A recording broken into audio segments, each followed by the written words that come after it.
We just watched the silver market snap, not rally, not break out. Snap.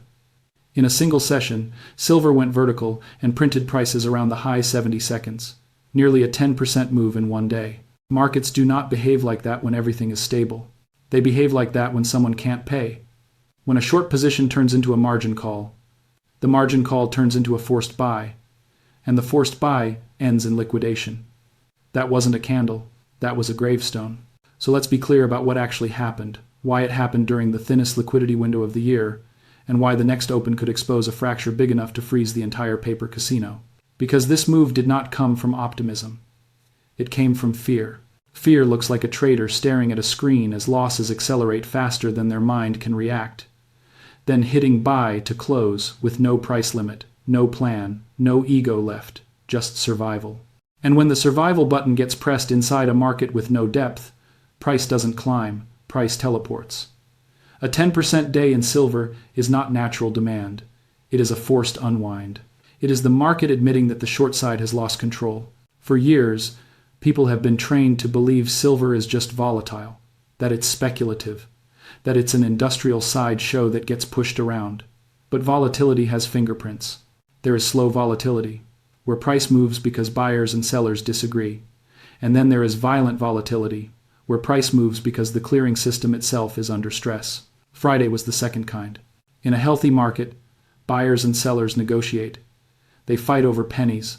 They stack bids and offers carefully. In a liquidation, there is no negotiation. There is only consumption. The losing side becomes an algorithm with one instruction: flatten the position. That algorithm does not care if it buys at 74, 76, or 79. It buys until the account is flat or the account is gone. So when you see silver ripping through price levels as if they never existed, you are not watching a bull market, you are watching a whale drown. And somewhere behind the scenes, a major balance sheet just absorbed a hit violent enough to change the tone of the entire market. Here is the uncomfortable reality. Every futures contract is a promise to pay, a promise to deliver, a promise that the system will clear. But the system does not run on metal. It runs on confidence, and confidence fails suddenly, not gradually. You don't need an announcement to tell you something broke. The chart already did. Now zoom out one layer and look at gold. Gold is holding at extreme altitude, and gold at those levels is the market quietly acknowledging that currency itself is being repriced in real time. Gold doesn't care about narratives or press conferences. Gold responds to math. If gold can hold that elevation, silver is not overheated. At current levels, silver is still lagging. Historically, silver does not tolerate that imbalance for long. When fear turns into panic, silver does not crawl higher. It compresses the gap violently. That's why days like this don't happen because silver suddenly became exciting. They happen because the paper system suddenly became less believable. And timing matters. Late December is ghost liquidity.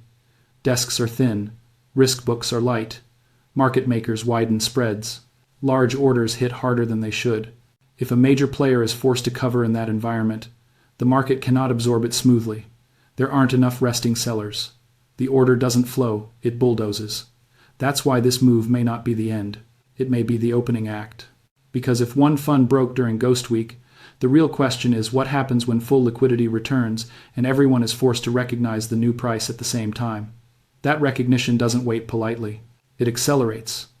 Now comes the warning for the days ahead. You are going to see violent candles, moves that look impossible to the upside, followed by drops that feel terrifying. That is not resolution. That is repricing. When a market transitions from suppression to discovery, it does not move smoothly. It jerks. It whips. It creates disorientation. And disorientation is not accidental. It is how weak positioning gets shaken out before the next leg. This is not the moment to get clever with leverage. Vertical markets destroy leverage on both sides. You can be right on direction and still be wiped out by intraday swings. In a phase like this, prediction loses to positioning. Ownership beats timing. If you are holding anything that depends on someone else's promise, unallocated accounts, paper claims, heavily leveraged proxies, this is your audit window. Read the terms. Understand the counterparty. Ask the uncomfortable question. If the system locks up, do I own metal or do I own a story? This is where dealer behavior becomes more important than the futures chart. When paper prices spike violently, physical dealers reveal the truth. They stop quoting. They switch to call for price. Inventory disappears. That isn't marketing. That's risk control. Because no dealer wants to sell metal at today's price if replacement cost might be dramatically higher tomorrow. That's how you get a market where the screen says one number, but the street is already operating somewhere else entirely. And that gap between official price and real availability is the definition of a confidence event. If you can't buy it at the posted price is fiction. Now, look deeper into the plumbing. The clearinghouse sits at the center and guarantees performance. If you win, you get paid even if the losing side fails. That guarantee is the backbone of the futures market. But it is not infinite. It is designed for normal volatility, not sudden violent repricing. When you get days like this, margin calls explode. And margin calls are not polite. They are immediate. Wire the cash now. If you are short millions of ounces and silver moves several dollars against you in a day, those losses are not theoretical. They are cash demands. And if you cannot meet them, liquidation is automatic. Forced liquidation in a thin market is fuel on fire. If losses exceed posted collateral, the clearinghouse taps the default fund. If that fund is stressed, other members are required to contribute. And the moment that happens, every major player starts asking the same question: who's next? When institutions stop trusting each other's balance sheets, liquidity evaporates everywhere. That's how a silver spike becomes a credit event, not because of the metal itself, but because of trust. Now consider the weekend problem. The market is closed, but the pressure is not. Shorts face two nightmares. 1. The market opens higher and traps them instantly. 2. The market opens and halts, meaning there is no exit at all. Both scenarios produce the same response: get out of promises and into certainty. And in metals, certainty is not an ETF share. It is the thing you can hold. Layer in Asia. When Western markets close, Eastern markets open. If Asia sees a violent move out of New York, they often front run. They secure supply before the next wave hits. That's how gaps happen. You don't reopen where you left off. You reopen higher, and suddenly the shorts realize the pullback never came. That's how squeezes accelerate.